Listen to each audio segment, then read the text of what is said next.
"Eat it, bitch." The words sliced through the mess hall before the shove sent her tray spinning across the floor. Lance Corporal Garrett didn't look back as his buddies erupted in laughter, didn't see the way her jaw set like a blade being locked into place, didn't catch that flicker of something cold and absolute behind her eyes. He saw a woman in a captain's uniform, another diversity hire playing officer, another box checked on someone's readiness report. What he couldn't see was the ink hidden under her right sleeve, a small black trident next to coordinates that didn't appear on any map. He didn't know about the after-action reports that were still classified, the missions filed under operation names that had been scrubbed from every database, the radio call sign that made veteran operators go silent when they heard it. By the time the sun came up tomorrow, his entire company would understand exactly what kind of mistake he'd made. But right now, in this suffocating quiet, only one question mattered. How do you apologize to someone when you realize you've spent your whole career preparing for a standard you'll never reach, and she's already survived it? The mess hall at Marine Corps Base Camp Lejeune smelled like commercial bleach and reheated proteins. Overhead fluorescent panels cast that particular shade of institutional white that made everyone look either exhausted or ill. It was 18:30 hours on a Tuesday in late September, and the enlisted dining facility was packed with Marines from Tubley Marine Expeditionary Force grabbing chow before night training briefs. Captain Sloane Merrick stood near the serving line holding her tray, 29 years old, with the kind of economy of movement that suggested she'd learned to control every variable years ago. She wasn't tall, maybe 5'6", but she occupied space the way people do when they've stopped asking permission for it. Her digital camouflage utilities were pressed to standard, dark hair pulled into a regulation bun that hadn't shifted despite 14 hours on her feet. There was precision in how she moved, like someone who'd been taught that wasted motion could cost lives. Most junior enlisted gave her distance without understanding why. Officers they didn't recognize made them nervous, especially ones who moved like they were constantly calculating fields of fire. Her face was angular, unremarkable except for a thin scar bisecting her left eyebrow that she never explained. But it was the way she looked at people that unsettled them, not hostile, just completely present, like she was reading 3 moves ahead of whatever you thought you were doing. Lance Corporal Garrett didn't register any of that. He saw captain's bars and a woman, and in his calculus that meant someone who'd been promoted through policy adjustment rather than capability. He'd been holding court with his motor transport buddies for 10 minutes about the new gender, integrated infantry standards, about how the corps was compromising combat effectiveness for political optics. When Sloane walked past his table, he extended his boot just enough. She didn't stumble. The tray went down, but she caught herself with the fluid efficiency of someone who'd recovered from worse. Metal and plastic crashed loud enough to silence half the facility. Garrett was already delivering his line, "Eat it, bitch," before the echo faded. If you're watching this because you believe in honoring the people who've actually done the work, go ahead and subscribe. These stories matter. Sloane straightened slowly. Her expression didn't shift. She didn't raise her voice or demand his name or invoke Article 89. She just looked at him for 3 seconds with those flat, measuring eyes, then walked calmly back to get another tray. Garrett's table erupted in laughter. Most of the facility returned to their meals. Nobody noticed Sloane's left hand briefly touch her right forearm through the uniform fabric, fingers pressing where something permanent was hidden. Nobody saw Colonel Dawes stand up from his corner table, his weathered face draining of color as he recognized exactly who Lance Corporal Garrett had just publicly humiliated. By the time Sloane sat down alone near the exit, Dawes was already on his phone making the kind of call that changed training schedules.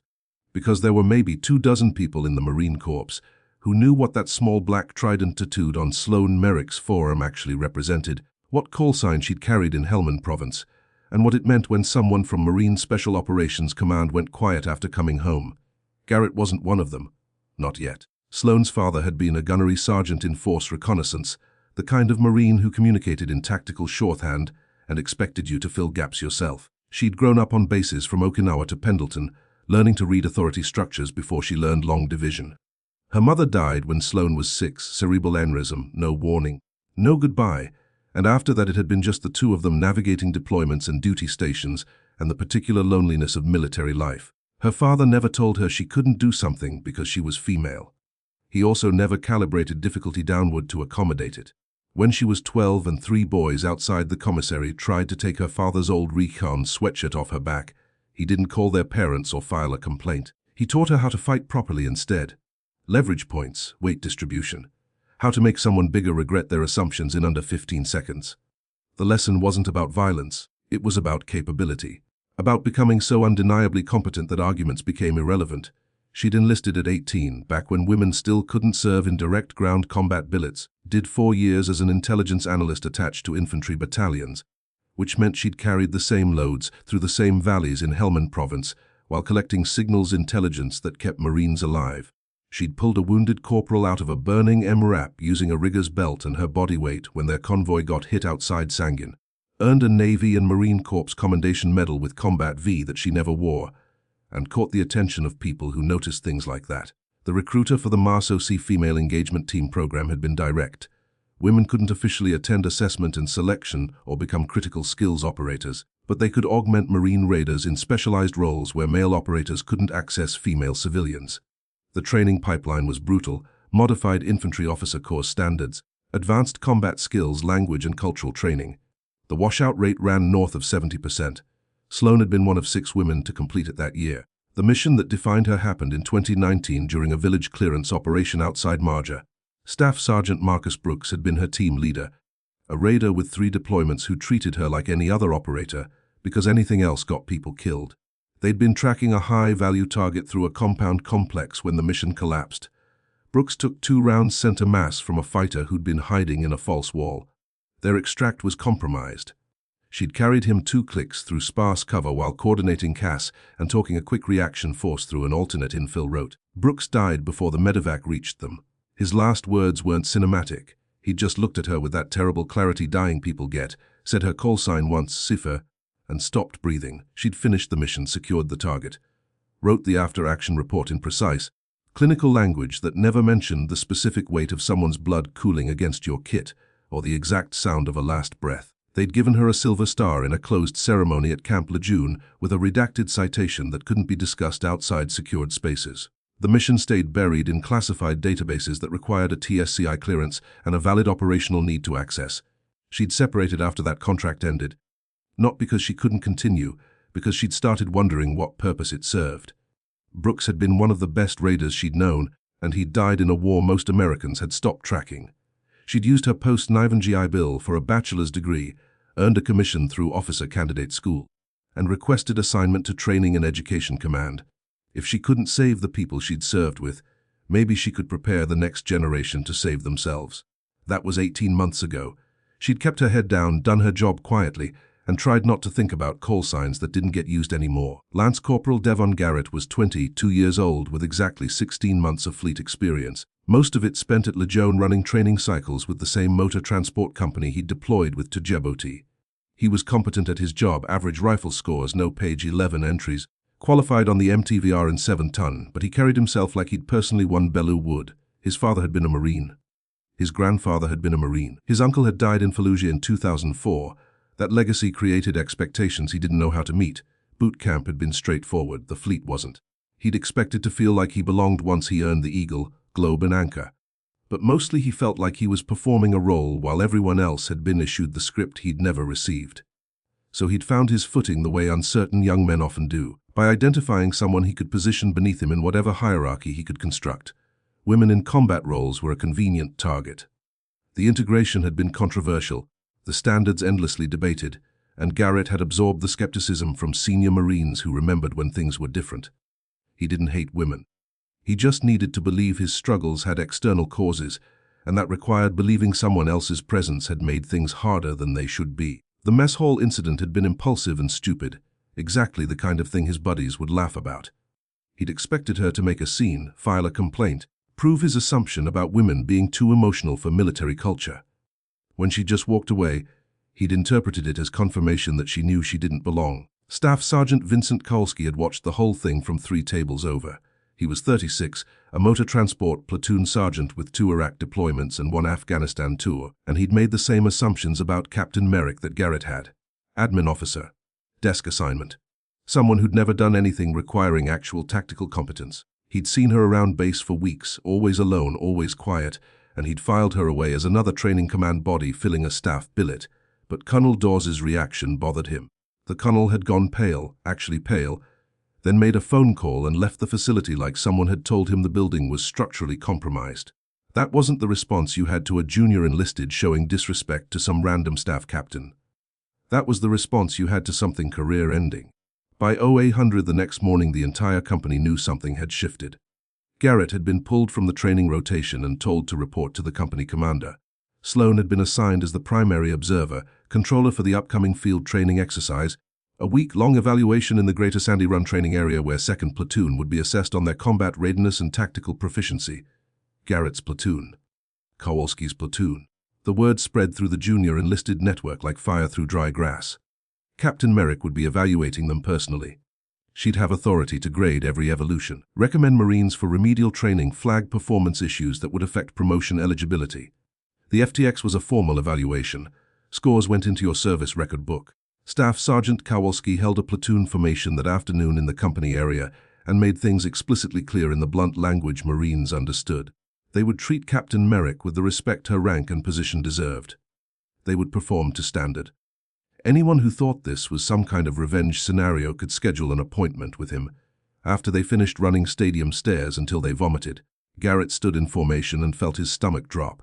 He'd humiliated a commissioned officer in public with witnesses. Now that officer would be grading him on skills he wasn't confident he possessed. Best case, professional embarrassment and a negative counseling statement. Worst case, documented performance failures that would follow him for the remainder of his contract.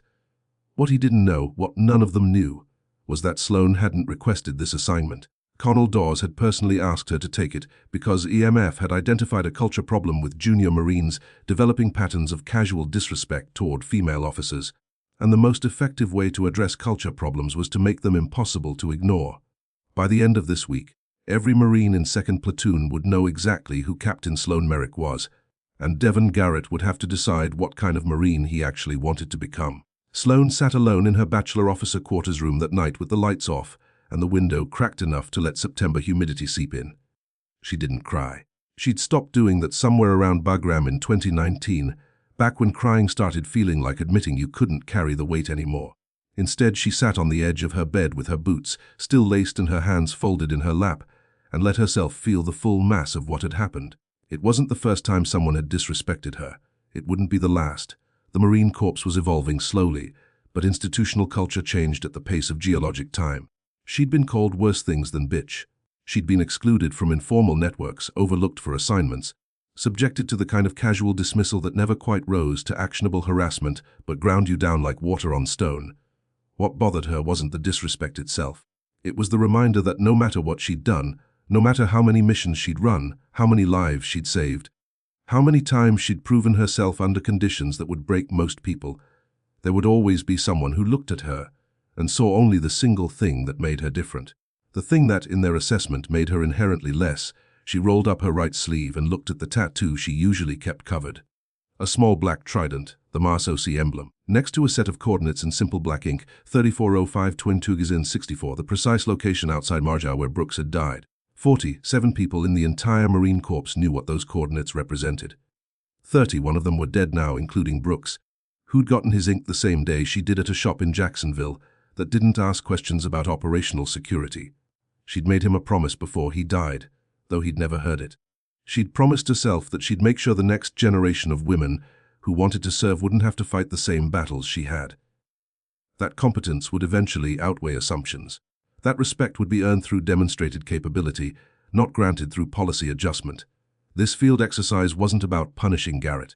It was about showing an entire platoon of young Marines what actual competence looked like when it came from someone they'd already dismissed. About making it impossible for them to maintain the comfortable fiction that women couldn't perform. She thought about Brooks. About Marja. About the specific feeling of carrying someone through open terrain while your lungs burned and your legs screamed and your brain kept calculating distance and bearing and wind speed, because that was the only thing keeping you from collapsing. She thought about the moment she'd realized he was gone and she was still moving, still breathing, still executing the mission. That was the difference between her and Garrett. He'd never had to carry anything heavier than his own expectations. She'd carried the dead. By the time she stood and turned the lights back on, her expression had settled back into that familiar stillness. She had a field training exercise to prepare for, 40 Marines to evaluate, a culture to shift one graded event at a time. The Greater Sandy Run training area sprawled across 14,000 acres of North Carolina pine forest, sand and tidal marsh.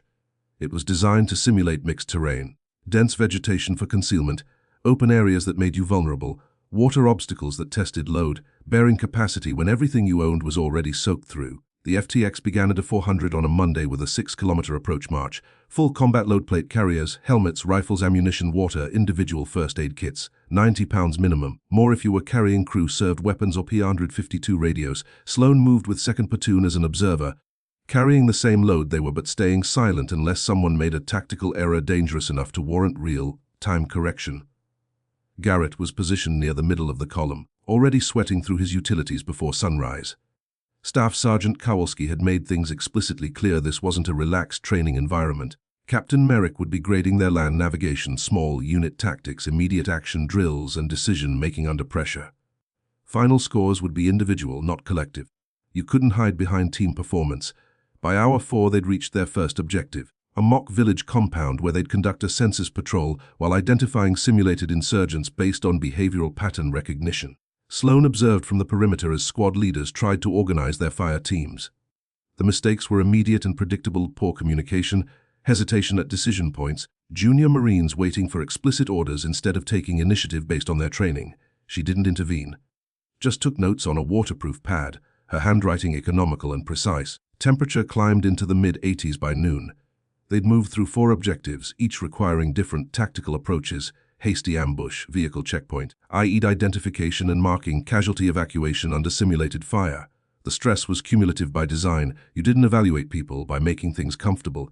Garrett was struggling. Not failing outright, but marginal. His land navigation was imprecise, pace count off by 15 meters at one checkpoint. His situational awareness was narrow, focused on immediate threats instead of reading the entire tactical environment.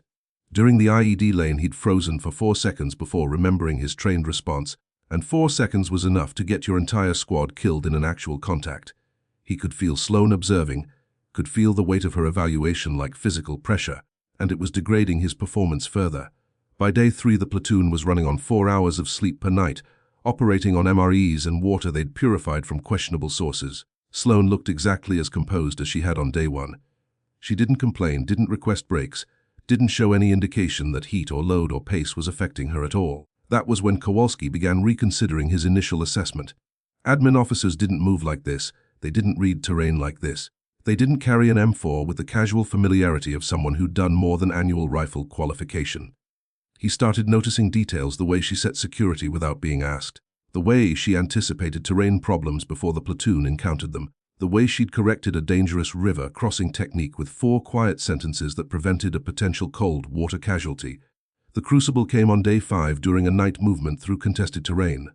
The scenario was straightforward on paper: move 4 kilometers to an extract point while avoiding enemy contact. In execution, it meant navigating through dense forest in near total darkness, using only night vision and terrain association while role players with blank ammunition tried to compromise your position. Garrett's fire team was on point. He'd been assigned as team leader for this evolution. Kowalski's deliberate decision to apply maximum pressure, lead or fail, no middle ground. 25 minutes into the movement they got lost. Garrett's pace count was wrong, his terrain association worse. They ended up 300 meters off course in a depression that funneled them directly toward an enemy patrol base. Sloan observed from 20 meters behind as Garrett realized his mistake and froze. His team was looking to him for guidance. The enemy role players were 50 meters ahead, about to compromise their position. She waited, gave him 8 seconds to solve it himself. When he didn't move, she stepped forward and spoke in a tone barely above a whisper. She told him to pull back 70 meters using the terrain depression for concealment, reorient using the creek they'd crossed 12 minutes earlier as a reference point, then move his team in a traveling overwatch formation instead of a straight file. She told him if he didn't extract his people from this depression, in the next 4 minutes she'd fail his entire team for tactical incompetence and recommend formal remedial training. Then she stepped back and let him execute. Garrett moved. His hands were shaking, but his decisions were suddenly clear. He got his team back to the creek bed, confirmed his position against his map, corrected his azimuth, and moved them around the objective area using proper noise discipline and cover. When they reached the extract point 50 minutes later, every member of his fire team was accounted for. Sloan marked it in her notes: marginal pass. But pass. The defining moment came on day 6 during what was supposed to be a routine combat lifesaver validation. A role player simulating a critically wounded Marine, suck-in chest wound, compromised airway, massive hemorrhage from simulated femoral artery damage. The scenario required immediate tactical combat casualty care under simulated suppressive fire. followed by coordinated extraction with a ground medevac that was supposedly 10 minutes out. Garrett's squad drew the evolution. Sloan observed from the casualty collection point, grading pad in hand, watching as they brought the simulated casualty in on a Skedco litter. The role player was committed, gasping, bleeding theatrical volumes of molage blood, making sounds that triggered training reflexes even when you knew it wasn't real. Garrett tried to run the MyRCH protocol, the way he'd been taught: massive hemorrhage first, airway second, respiration, circulation, head injury, and hypothermia. But he was moving through steps mechanically without understanding the priorities. Applied a tourniquet to the simulated leg wound but missed that the airway was compromised. The role player kept deteriorating, simulating hypoxia because nobody was actually addressing the blocked airway. Kowalski was about to intervene when Sloan moved. She didn't ask permission or announce herself. She just walked into the scenario, dropped to her knees beside the casualty, and took over with a kind of fluid precision that made everyone stop and watch. She cleared the airway in 4 seconds using a nasopharyngeal tube and proper head, tilt-chin lift positioning. Assessed breathing. Identified the chest wound and recognized from the role player's simulated symptoms that it was a tension pneumothorax, air trapped in the pleural space compromising lung expansion. She told Garrett to get the needle decompression kit from the combat lifesaver bag while she maintained the airway. Garrett fumbled the kit. His hands wouldn't cooperate. Sloan didn't raise her voice. She just told him to breathe, focus, remember his training. Walked him through the anatomical landmarks for placement: 5th intercostal space, anterior axillary line, just below the armpit. She let him perform the procedure under direct supervision, corrected his angle once, confirmed proper placement, then moved immediately to addressing the hemorrhage control and checking for additional injuries. The entire evolution took 6 minutes. When it ended, the role player gave a thumbs up indicating successful treatment. Sloan stood, her uniform soaked with molage blood and Carolina sand, and looked at Garrett with an expression that wasn't quite approval but wasn't contempt either. She told him he'd passed. Barely. The casualty was alive. That night, Colonel Dawes called a company formation in the training area bivouac site. Every Marine from 2nd Platoon stood there in their filthy utilities, running on exhaustion and whatever reserves they had left. Dawes stood at the front with Sloan beside him and told them something most hadn't known. Captain Merrick wasn't a typical training command staff officer. She'd been part of a Marine Special Operations Command female engagement team that had augmented Marine Raider elements in Helmand Province. She'd run direct action missions in Sangin and Marja. She'd saved lives under fire. She'd earned a Silver Star with a classified citation that most of them would never be cleared to read. The tattoo on her forearm, the coordinates next to the Marcy trident, marked the exact location where her team leader had died while she'd carried him 2 kilometers through open ground and coordinated their extract. Dawes made it explicitly clear that the disrespect she'd experienced in the mess hall was exactly the kind of ignorance that got Marines killed in actual combat. He made it clear that Sloan had agreed to run this FTX not as punishment, but to give them an opportunity to learn from someone who'd actually done what they were still training to do. When he dismissed the formation, nobody moved for a long moment. Then Garrett stepped forward. His face was sunburned, his jaw tight with something that looked like shame and understanding combined. He came to attention in front of Sloan and rendered the sharpest salute he'd ever given. He told her he was sorry. Not sorry for failing the evolutions, but sorry for disrespecting her. Sorry for letting his assumptions override everything he'd been taught about evaluating Marines based on their capabilities. Sorry for needing this week to learn what he should have known from the beginning. Sloan returned the salute. She didn't smile, just told him that apologies were the easy part. The hard part was carrying the lesson forward and making sure the next generation of Marines didn't have to learn it the same way. 4 weeks later, Sloan received orders to Marine Corps Base Quantico to serve as a training officer with the basic school, where new Marine officers received their initial training. The assignment came with a promotion recommendation to Major and a formal letter of appreciation from the Commanding General of Training and Education Command. It was the kind of progression that indicated someone senior had been tracking her performance. Lance Corporal Garrett received non-judicial punishment under Article 15 of the Uniform Code of Military Justice: forfeiture of half month's pay for 1 month, reduction in rank to private first class, and 45 days of extra duty. The punishment was lenient considering he'd assaulted a commissioned officer in public. Sloan had specifically requested minimal action, arguing that humiliation had never fixed ignorance and that Garrett had demonstrated genuine capacity for growth during the FTX. What mattered more was the change in how he carried himself afterward. He stopped performing for his peers, stopped needing to position himself above someone else to feel competent. He requested additional mentorship from Staff Sergeant Kowalski on leadership principles. Started asking more questions during training instead of pretending he already understood everything. He'd never be the Marine his father was, and he was slowly learning that was acceptable. His father had served in a different corps during different wars. Garrett's responsibility was to become the best version of the Marine his generation needed. Staff Sergeant Kowalski wrote Sloane a letter before she transferred, handwritten on notebook paper because email felt insufficient. He thanked her for showing his Marines what right looked like. He admitted he'd made the same assumptions Garrett had, that the lesson had been necessary for him as well. He'd been in the corps long enough to remember when things were different, but hadn't been wise enough to recognize that different didn't automatically mean degraded. On her final day at Lejeune, Sloane ate lunch in the same dining facility where everything had started. Nobody bothered her. A few junior Marines nodded respectfully as they passed. She didn't need their validation, but she noticed it anyway. She thought about Brooks, about Marja, about the promise she'd made to herself in a trauma bay when she'd realized that everything she'd survived might actually mean something if she could pass it forward. The Marine Corps was changing, slowly, painfully, but unmistakably. And she was part of that change whether she'd chosen it or not. When she walked out for the last time, she passed a group of female officers sitting together at a corner table. They were talking and laughing, comfortable in their uniforms, unbothered by the facility full of Marines around them. One of them looked up and caught Sloane's eye. No words were exchanged, just a brief nod between people who understood what it cost to exist in spaces that hadn't been built for you. Sloane nodded back. Then she walked out into the North Carolina afternoon and drove north toward Quantico, toward the next class of officers who needed to learn that leadership wasn't about assumptions or expectations. It was about competence, about carrying the weight, about proving repeatedly that respect was earned one mission at a time.